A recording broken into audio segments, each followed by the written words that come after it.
T20 உலகக்கோப்பை தொடரில் Zimbabwe அணிக்கு எதிரான சூப்பர் 8 சுற்று ஆட்டத்தில் இந்திய அணி 72 ரன்கள் வித்தியாசத்தில் ஜிம்பாப்வே அணியை வீழ்த்தியது. சென்னை சேப்பாக் மைதானத்தில் நடைபெற்ற சூப்பர் 8 ஆட்டத்தில் இந்தியா மற்றும் ஜிம்பாப்வே அணிகள் விளையாடின. இந்த போட்டியில் டாஸ் வென்ற ஜிம்பாப்வே அணி பந்து வீச்சை தேர்வு செய்தது. இந்திய அணி முதலில் விளையாடி நிர்ணயிக்கப்பட்ட 20 ஓவர்களில் 4 விக்கெட்டுகளை இழந்து 256 ரன்கள் எடுத்தது.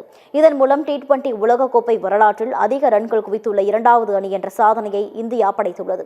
அடுத்து களமிறங்கிய ஜிம்பாப்வே அணிக்கு வெற்றி இலக்கு அதிகம் என்பதால் அந்த அணியால் 20 ஓவர்களில் 6 விக்கெட்டுகளை இழந்து 184 ரன்களை மட்டுமே குவிக்க முடிந்தது. இதன் மூலம் 72 ரன்கள் வித்தியாசத்தில் இந்திய அணியிடம் ஜிம்பாப்வே போராடி தோற்றது. இந்த வெற்றியால் இந்திய அணி T20 உலகக்கோப்பை தொடரில் அரையிறுதி சுற்று வாய்ப்பில் நீடிக்கிறது.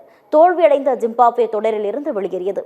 இந்திய அணி தமது அடுத்த ஆட்டத்தில் மேற்கு இந்திய தீவுகள் அணியிடம் பலப்பரீட்சை நடத்த உள்ளது குறிப்பிடத்தக்கது.